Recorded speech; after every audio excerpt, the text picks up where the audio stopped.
कार्यक्रम के प्रायोजक हैं कृषि एवं किसान कल्याण मंत्रालय, भारत सरकार। हर जोखिम से निकल कर फसल आए, सुरक्षित हो जाए,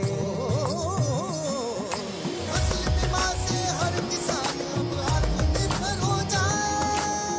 संकट के समय प्रधानमंत्री फसल बीमा योजना किसानों के लिए वरदान है। अब सूखा पड़े या बाढ़ आ जाए कोई डर नहीं, अब ओले पड़े या कीट पतंगे फसल खा जाएं कोई फिक्र नहीं, क्योंकि हमने लिया है प्रधानमंत्री फसल बीमा।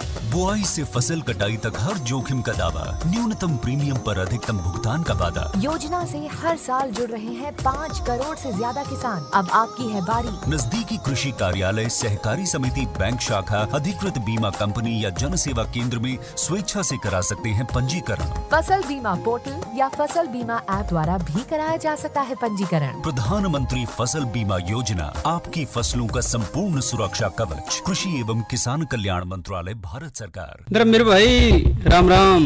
राम राम प्रीतम भाई, राम राम। और कार्यक्रम सुनने वाले सब बाण भाइयों ने मारी राम राम। कपड़े तो निचोड़ दे, कपड़े तो निचोड़ आंदे, कपड़े तो निचोड़ भी जावेंगे, पर खाड़ा तो इस बरसात का हो रहा, जीरी काटन की हो रही, और ऊपर तो ये राम जी बरसन लग रहा। और भाई गोभी कीड़े और खाली गोभी बोई थी जुन से की थी, और भाई जुन सी जामनी भी थी वो भी रुक जाएगी, और जिन्होंने लगानी थी भाई वो भी खड़े हो गए। पर नो बता प्रीतम भाई, चलो जीरी में तो राम जी ने तो देखो आप कुछ कह नहीं सकते भी हैं, राम जी के आगे तो हाथ नहीं अड़दा, पर ये है कि अपना जो कार्रवाई कर सके इंसान वो तो जरूर करनी पड़ेगी जी। तो कार्रवाई में ये है कि जैसे गोभी वर्गीय जो सब्जियां हमने लगा रखी खेतों में या किसान भाइयों ने भी लगा रखी, तो उसमें बहुत ज़रूरी है कि हम चर्चा करें कि भाई जो कीड़े हैं वो कौन कौन से कीड़े लग सकें और उनका क्या प्रबंधन हो, तो इसके बारे में आप थोड़ा सा बताओ। हाँ, क्योंकि जो भाई पहले से जिन्होंने बिजाई कर रखी है, थोड़ी सी उनकी अवस्था ठीक भी है फसल की, तो इसमें कई सारे कीड़े हैं जो परेशान कर रहे हैं भाई। तंबाकू की सुंडी, बंद गोभी की तितली, कुबड़ा कीड़ा, डायमंड बैकमोथ, ये सारी दिक्कतें हैं जो इसमें पेश आती हैं। भाई इस महीने की बात बता, इस महीने में जो सितंबर का महीना लग रहा ना, इस महीने में यह सुंडी बड़ा काम किस तरह है? तंबाकू वाली सुंडी की बात है भाई इस महीने में तो फिर, क्योंकि इसकी जो पहचान है वह यह है कि इसके प्रोड जो है भूरे रंग के हुए हैं, पंखों पे काली सफ़ेद मखमली धारियाँ, और इस कीट की जो मादा है वो पत्तों के निचले कनी समूह में अंडे देवे है। अच्छा।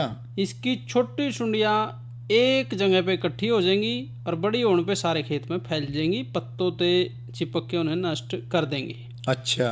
बड़ी सुंडी पीले भूरे रंग की होती है जो हरी से बैंगनी चमक देवे है जी। फल आने पे ये सुंडियाँ फलों को नष्ट कर दें, फलों को नष्ट कर दें जी। और जो आप कह रहे थे ये बंद गोभी की तितली, इसके बारे में? इसका प्रकोप भी भाई जो महीना चल रहा है इससे लेकर आगे अप्रैल तक रहेगा। इसकी भी जो पूरी तरह विकसित सुंडी है 3 से 4 सेंटीमीटर लंबी, मखमली गहरे हरे रंग की हुआ है।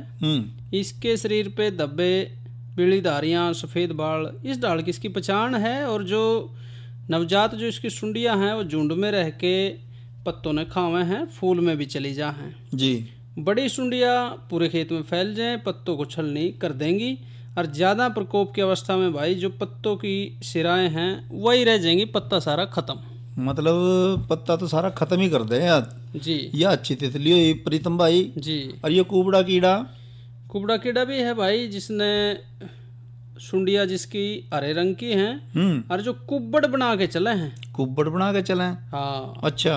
और बंद गोभी की जो तितली की सुंडिया हैं उसी की डाल पत्तों ने और फूलों ने ये जो है नुकसान पहुँचावे हैं। तो बात आपने बता दी तंबाकू की सुंडी की और बंद गोभी की तितली की, और आपने बताया कुबड़ा कीड़ा की, लेकिन ये नो बताओ लगे तो, पर इनका कोई प्रबंधन, कोई इलाज वो तो आपने बताया नहीं, वो बताओ आप। देखो धर्मवीर भाई, एक तो यह है कि भाई जब इनकी शुरुआती अवस्था है और भाइयों ने पहचान हो जाए कि भाई यह है सुंडी या कीड़ा या तितली कुछ भी, तो भाई उसके अंडों को या सुंडियों को शुरू की अवस्था में ही इकट्ठा करके नष्ट कर दें, ताकि वो खेत में फैल ना सके। मतलब बिना दवाई का इंतजाम है। तो हाँ, दूसरा इंतजाम भाई ज्यादा हो जाए फिर किस तरह इन इकट्ठे कर दे भाई फिरेंगे? फिर तो जो है रासायनिक जो इस्तेमाल है वो करना पड़ेगा, जिसमें मेलाथियान दवाई 400 मिलीलीटर की 50 सीसी ताकत वाली को, और पानी की मात्रा 200 से 250 लीटर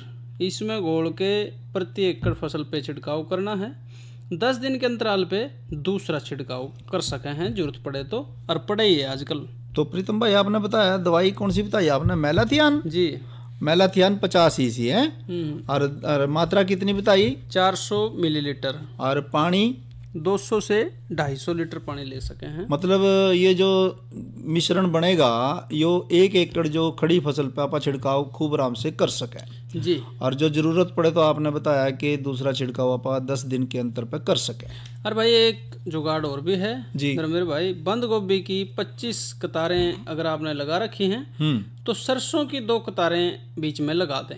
इससे भी इन कीटों का जो प्रकोप है वो थोड़ा सा रुक सके है। और ये तो आपने सही बात बताई। अब जो सरसों है, सरसों तो इब्बी बोई जा सके जी। और भाई इब्बी बोस का सरसों तो हाँ। तो और भाई एक चेप्पा भी तो लगे कराएगी अपना प्रीतम भाई। चेप्पा जो है भाई अपना तो के है उसमें, पर चेप्पा है तो भाई जो अपने खेत में लाग गया तो फिर तो अपना ही है कि नहीं? पर न्यू है मतलब अब किसी के खेत में कुछ लगा है, किसी के खेत में कुछ लगा है। जो अपने खेत में चेप्पा लग गया तो फिर चेप्पा भी तो अपना ही है ना प्रीतम भाई। भाई जो करिए चल रही है ना ऊपर तक गरड़ फरड़ भी। और दूसरा एक बात और भी तो हो जाए ना, ये जो जितने भी आप ये रासायनिक खादों का इस्तेमाल करें ना, तो जैसे खास तौर से आप लगाओ यूरिया, तो ये यूरिया की वजह से भी बताओ जो वैज्ञानिक है नहीं, मैं तो नुको है कृषि वैज्ञानिक, तो जो ज़्यादा यूरिया जो इस्तेमाल में ला रहे ना आपा, उसकी वजह से भी ये जो कीड़े ज़्यादा लगा है। भाई वो तो प्राकृतिक खेती को भी कह रही है सरकार, भाई आप बढ़ाओ, वैज्ञानिक कह रहे हैं और भाइयों को कोशिश भी करनी चाहिए, थोड़े थोड़े से शुरू करें। चलो खैर आप चेप्पा पे आओ। चेप्पा क्या इंतजाम है जी धर्मवीर जी की? एक तो इसकी पहचान, इसके जो कीट हैं हरे पीले रंग के, हल्के काले भूरे, अच्छा। 2 तरह के हो सके, एक तो हरे पीले और एक हल्के काले से भूरे से। मतलब आपका कहना ये है कि या तो मिलेंगे हरे पीले रंग के और चाहे मिलेंगे हल्के काले भूरे से रंग के। जी जी। इसके जो शिशु और प्रौढ़ हैं पत्तों की निचली सतह से रस चूसे हैं, एक चिपचिपा पदार्थ पत्तों पे छोड़ते हैं, इससे भाई काली फफूंद उगजे है पत्तों पे। ये तो कमाल हो गए। ये जो पत्तों पे जो काले काले कालसी लगी रहो है ना, और कई बार तो फूल पे भी प्रीतम भाई इससे जो है ना कोई मतलब काले से उनका रंग नहीं खराब होता, लेकिन जो समस्या है कि भाई पत्ते जो है अपनी जो प्रकाश संश्लेषण है उससे अपना भोजन बनावे हैं, तो वो क्रिया रुक जाए जब पत्ता जो है पूरी तरह ढक जाएगा फफूंद से, फिर तो पेड़ की बढ़वार भी रुक जाएगी। अधिक जब प्रकोप हो जाएगा तो भाई पत्ते मुड़ जाएंगे और पौधों की बढ़वार रुक जाएगी। तो इसके लिए भी दवाई मेलाथियान काम कर जाएगी के? हाँ, मेलाथियान भाई इसमें भी डाल सके हैं। 400 मिलीलीटर मात्रा और पानी की मात्रा 200 से 250 लीटर प्रति एकड़ के हिसाब से, और 10 दिन के अंतराल पे भाई दोबारा भी भाई जो है छिड़काव इसका कर सके हैं। जो तो भी ये तो बात रही आपकी गोभी वर्गीय सब्जियों के बारे में, आपने बताया कि भी जो कीड़े कूड़े लग जाए तो उसका इस तरीके से आप इंतजाम कर सकें जी। बीच में आप प्राकृतिक खेती के बारे में भी बता रहे थे। हाँ जी, है ना? हाँ। तो प्राकृतिक खेती के बारे में ना आज आपने एक डॉक्टर साहब मिल गए। अच्छा। तो उनसे बातचीत हुई, तो उनसे पूछा हमने कि भाई ये जो प्राकृतिक खेती है भाई इसके बारे में भाई आप बताओ। क्या भाइयों को भी सुनवाई दो बस। अच्छा सीधा सुनवाई दे सुनवाओ बस। डॉक्टर प्रवीण कुमार जो कि कृषि विकास अधिकारी रादौर हैं, डॉक्टर साहब जानना चाहेंगे कि ये जो प्राकृतिक खेती है इसके बारे में हम जानकारी चाहते हैं कि किसान भाइयों को ये जो प्राकृतिक खेती है ये क्यों अपनानी चाहिए? जैसा कि आपने कहा कि प्राकृतिक खेती समय की ज़रूरत, तो इसीलिए समय की ज़रूरत इसलिए भी है ये क्योंकि लोग किसान लगा लो अंधाधुंध पेस्टिसाइड का प्रयोग करता है, जिससे अनेक बीमारियां उनको वो लेके आ रहा है, जिसमें से मुख्य रूप से कैंसर और दूसरी बड़ी बड़ी बीमारियां हैं। तो इन सब से निजात पाने के लिए और ये जो आधुनिक खेती, मॉडर्न खेती पे हम आगे हैं। इससे जो नुकसान होते हैं भूमि को, उसकी उपजाऊ शक्ति बढ़ाने के लिए हमें प्राकृतिक खेती की ज़रूरत है।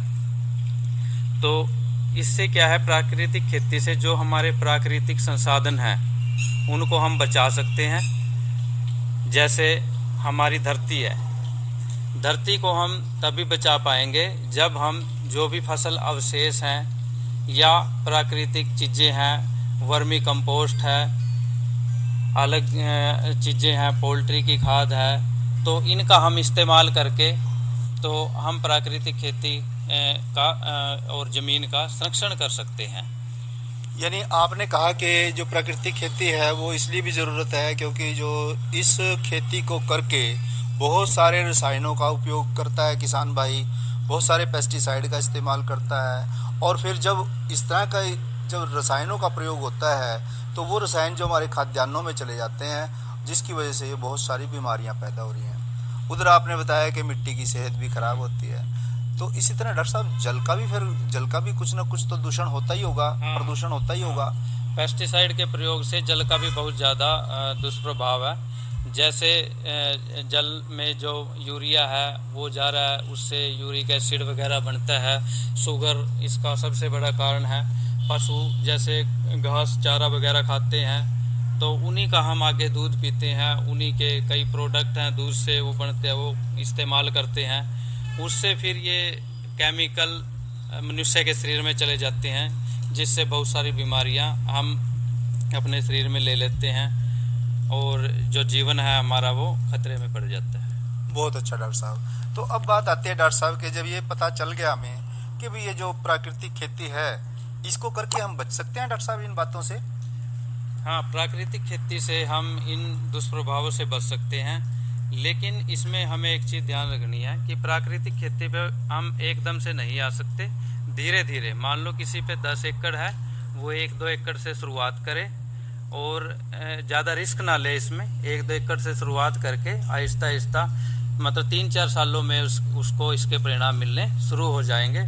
और जैसे अब वो जितनी पैदावार अब ले रहा है उतनी पैदावार तक किसान ले सकेगा। आपका कहना ये है कि भाई उत्पादन में बहुत ज़्यादा फर्क ना पड़े उसके लिए 2-3 साल लग जाते हैं, तो धीरे धीरे हमने जो है रासायनिक खेती की तरफ से मुड़ना है और प्राकृतिक खेती की तरफ आना है। तो प्राकृतिक खेती करने के लिए डॉक्टर साहब कोई ट्रेनिंग वगैरह या प्रशिक्षण वगैरह की भी ज़रूरत है? हाँ, प्राकृतिक खेती करने के लिए प्रशिक्षण लेना बहुत ही ज़रूरी है। जैसा कुरुक्षेत्र में गुरुकुल है, उसमें ट्रेनिंग दी जाती है प्राकृतिक खेती के ऊपर। तो जो भी किसान भाई प्राकृतिक खेती पर ट्रेनिंग लेना चाहता है वो अपने अपने एरिया के कृषि विकास अधिकारी हैं, उन पे अपना नाम नोट करवा के इन प्रशिक्षण केंद्रों में प्रशिक्षण ले सकता है और आगे प्रशिक्षण लेने के बाद ही वो अपना प्राकृतिक खेती का कार्य शुरू करे। तो डॉक्टर साहब जानना चाहेंगे कि अब ये बात आई प्राकृतिक खेती की, इसमें कहा कि ये आज समय की ज़रूरत हो चुकी है, करनी पड़ेगी, नहीं तो ये बीमारियां बहुत ज़्यादा फैलेंगी, मिट्टी की सेहत बहुत ज़्यादा ख़राब हो जाएगी, पानी प्रदूषण होगा, वायु में भी प्रदूषण आ जाएगा। तो अब बात आती है कि किसान भाई जो आपकी आवाज़ सुन रहे हैं, आप उनको क्या संदेश देना चाहेंगे? मेरा किसान भाइयों से यही संदेश है कि प्राकृतिक खेती को ज़्यादा से ज़्यादा अपनाएं ताकि हम पर्यावरण, सेहत इसको बनाए रख सके और हमारी जो सबसे मेन ज़रूरत है ज़मीन, जो हमारी धरती माता भी है, उसका जो दुष्परिणाम हमें मिल रहे हैं उसको भी हम रोक सके। तो डॉक्टर प्रवीण कुमार जी, आपने हमारे से बातचीत की और प्राकृतिक खेती के बारे में आपने विस्तार से बात बताई कि ये करना क्यों ज़रूरी है। तो इस सब के लिए आपका बहुत बहुत धन्यवाद। धन्यवाद सर। तो प्रीतम भाई जी, देखिए फिर डॉक्टर साहब क्या कह रहे थे? भाई डॉक्टर साहब तो काम की बात कर रहे थे। तो ये थे डॉक्टर प्रवीण कुमार जो कि कृषि विकास अधिकारी हैं और कृषि विभाग हरियाणा रादौर में कार्यरत हैं। इसके अलावा हम बातचीत तो और भी आगे करेंगे और अलग अलग विषयों पर करेंगे, लेकिन थोड़ा सा विराम ले लें। जी।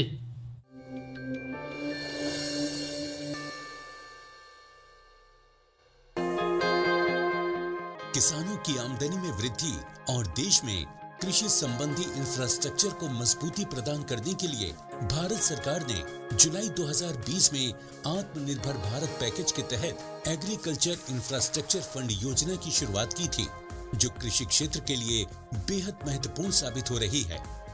एग्री इंफ्रा फंड योजना के माध्यम से केंद्र सरकार किसानों को फसल उपरांत बुनियादी ढांचे और सामुदायिक कृषि संपत्तियों के विकास के लिए आर्थिक सहायता प्रदान कर रही है। योजना के तहत वर्ष 2025-26 तक 1 लाख करोड़ रुपए के लोन दिए जाएंगे। 2 करोड़ रुपए तक के ऋण पर 3% ब्याज सब्सिडी और क्रेडिट गारंटी सहायता प्रदान की गई है।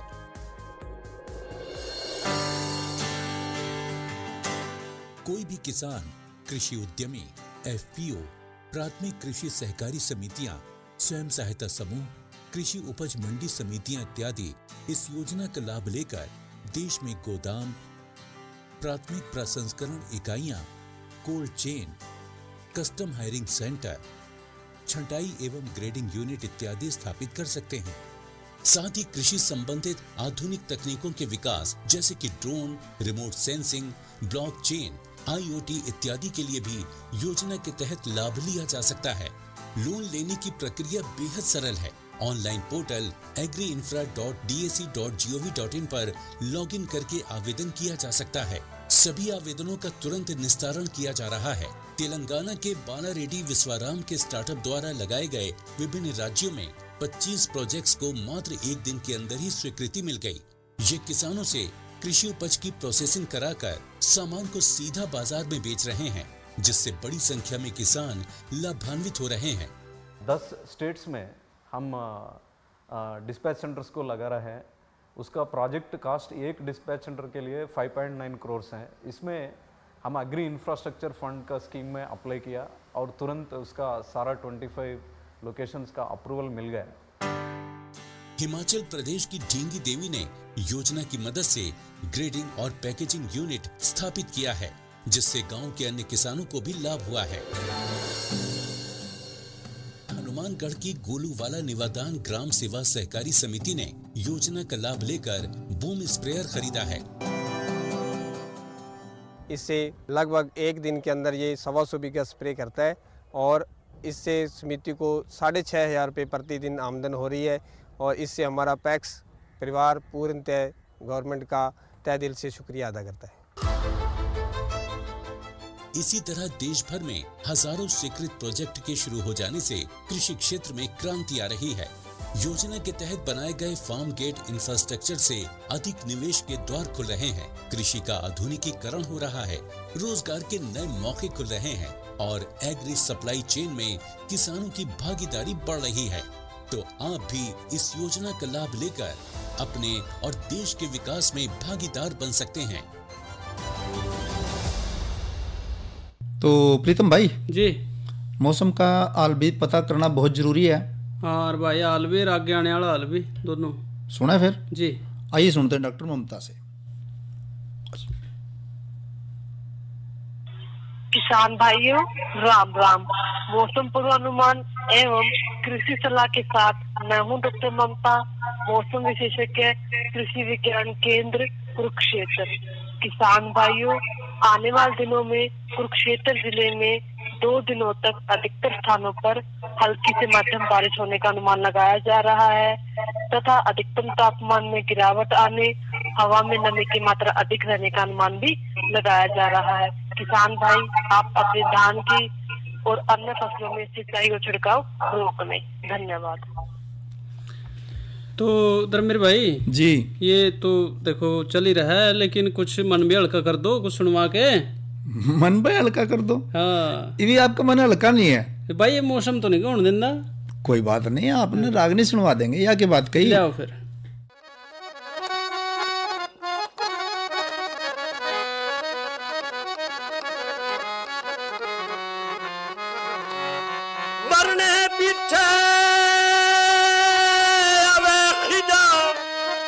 सब बाग बहार चली जाएगी, झूठे झगड़े दुनिया खाली हाथ पसार चली जाएगी। झूठे झगड़े झूठे झगड़े झूठे झूठे झगड़े दुनिया खाली हाथ पसारे चली जाएगी।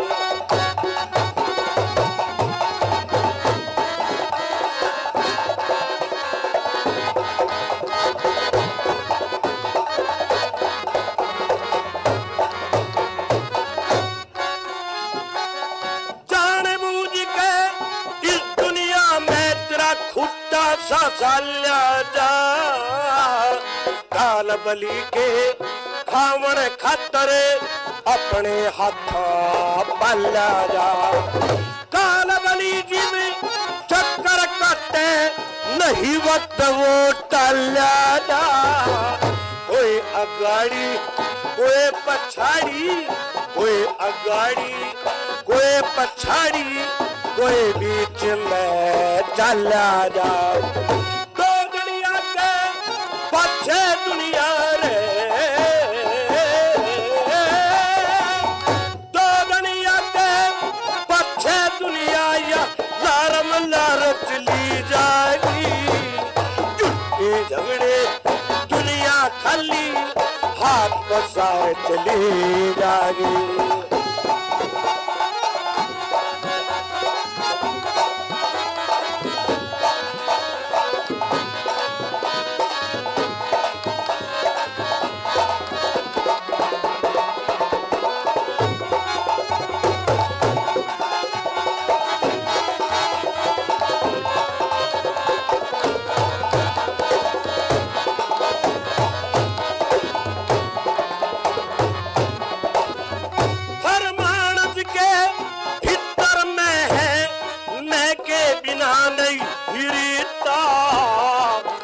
पुराण शास्त्र देखे उपनिषद देखे गीता। वेद पुराण शास्त्र देखे उपनिषद देखी गीता। रामचंद्र तो कहे मेरी और रावण कहे मेरी सीता। इन दोनों का करो फैसला, कौन हारा कौन सा जीत्या। इन दोनों का करो फैसला, कौन हारा कौन सा जीत्या।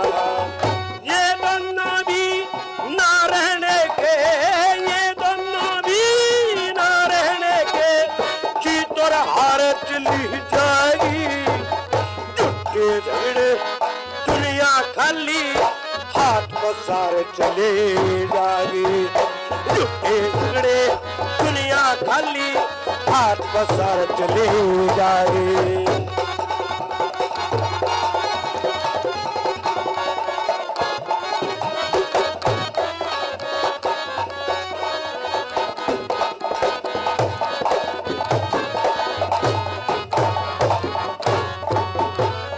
बहुत घने मानव दुनिया में, बहुत घने मानव दुनिया में सहम बुराई ले जाएंगे। झूठ कपड़ छड़ बेईमाने की साथ गवाही ले जाएंगे। बहुत घने तो मैं की गठड़ी बांध पढ़ाई ले जाएंगे। बहुत घने सत धर्म भजन की कष्ट कमाई ले जाएंगे। दुनिया पे हो गए हो, चंदुराए दुनिया पे हो गया, मौत सवार चली ही जागी। झूठे झगड़े झूठे झगड़े झूठे झगड़े दुनिया खाली हाथ पसार चली जागी। झूठे झगड़े दुनिया खाली हाथ पसार चली जागी। अनंत असीम प्रकृति और उसमें निहित जीवन के रहस्यों के गूढ़ स्रोत। प्लांट जेनेटिक रिसोर्स अपनी बायोडायवर्सिटी के संरक्षण और संवर्धन के लिए भारत पूरी तरह संवेदनशील है। वैज्ञानिक दृष्टि और समृद्ध कृषि परंपरा के साथ भारत जैविक विविधता के संरक्षण के लिए प्रतिबद्ध है।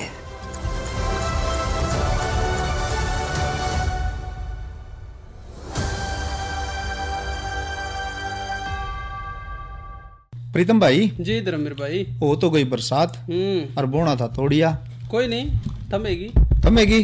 तो फिर वैरायटी बताओ भाई। वैरायटी तो निरी हैं, जो परंपरागत वैरायटी है संगम है, संश्लिष्ट किस्म है, 112 दिन में पके है, उपज बढ़िया दे है, 6 से 7 क्विंटल और 44% हिस्सा तेल का इसमें है। तो जो TL15 किस्म भी है एक, उसके बारे में बताओ। हाँ TL15 भाई, इसके पौधे की ऊंचाई मध्यम हुआ है और 44% इसमें तेल की मात्रा है, 85 से 90 दिन में पक के तैयार हो जाए है। जो भाई गेहूं वाला फसल चक्र तोड़िया गेहूं वाला लेना चाह रहे हैं उन खातर बढ़िया है। और इसकी जो पैदावार है 5 से 6 क्विंटल प्रति एकड़। एक TH68 बोई थी पिछले साल, अच्छा 90 दिन में पक गई थी। हाँ। और भाई केनम 6 क्विंटल निकली थी, गेती होगी ना। हाँ और 44% उसमें भी तेल की मात्रा थी जी। तो किसान भाई जिनके पास ब्योंत है, ब्योंत का मतलब समय भी अनुकूल हो, खेत भी खाली हो और लगाने का उनका दिल भी हो तो गया देखो थोड़ा पछेत, पर लगा सकते हैं अभी भी। तो उसमें बाकी यह है कि जो खेत की तैयारी है या जो बीज की मात्रा है, बीज की मात्रा तो आपने पता 1.5-2 किलो बीज इसमें लगे हैं। और जो बाकी तो जो सारे हैं जो किसान भाइयों को पता ही है कि समय समय से सारी क्रियाएं करनी ही पड़ेंगी। भाई सरसों का भी जो वक्त है वो भी 25 सितंबर से 10 अक्टूबर तक का है, राया खातर 30 सितंबर से 20 अक्टूबर और तारा मीरा जो है पूरे अक्टूबर में ले सके हैं भाई। एक और बात प्रीतम भाई जी, कि जो अपना विदेश मंत्रालय है ना, वो भी जो मोटे अनाज हैं जैसे बाजरा जी, तो उसकी गतिविधियों को बढ़ाने के लिए पूरे विश्व में जी, अपने देश में तो चल ही रहा, अपने देश की तो ये मोटे अनाज अपने देश की तो ये उपज ही है, लेकिन पूरे विश्व में फैले उसके लिए जो FPO बनाए गए हैं और जो मेले आयोजित हो रहे हैं, मेले का आयोजन हो रहा है, जागरूकता अभियान चल रहे हैं, बहुत काम उस पर हो रहा है। तो किसान भाई भी मोटे अनाज का नहीं देखें, दोबारा देखें भाई, फायदा है शरीर को भी और वैसे भी। तो इस कार्यक्रम के प्रायोजक थे कृषि एवं किसान कल्याण मंत्रालय, भारत सरकार जी। अरे क्या कर रहा है? इधर हम बोल रहे हैं तेरे बीजू का पुतला बोल रहा है। पक्षियों से तो हम खेत को बचा लेते हैं, पर इन घातक रसायनों से कैसे बचाएं? मतलब? देख बेटा, तू जो ये अंधाधुंध रसायन मिलाता है ना, मिट्टी की सेहत बिगड़ने लगी है और जब माटी ही कमजोर पड़ जाएगी तो उपज कैसे सेहतमंद होगी? अरे पहले ऐसा नहीं था, पूछना अपने बड़े बुजुर्गों से, कैसे फसल लहलहाती थी, शुद्धता झलकती थी। हाँ, माटी भी तंदुरुस्त और लोग भी। अरे पहली वाली बात कहाँ, पर अब तो सब यही डाले हैं। सब नहीं, आज भी लाखों जागरूक किसान परंपरागत विधि से फसल उगा रहे हैं, खर्चा कम और उपज की कीमत भी बेहतर पा रहे हैं। सच है? रे बेटे एक्सपीरियंस से बता रहे हैं, धूप में बाल सफेद नहीं किए हैं। हाँ। ठीक है भाई, मैं भी आज से जैविक खेती शुरू करूंगा। माटी से प्रेम की परंपरा है, परंपरागत खेती। तो ले भाई इजाजत जी, प्रीतम भाई और धर्मवीर भाई की राम राम।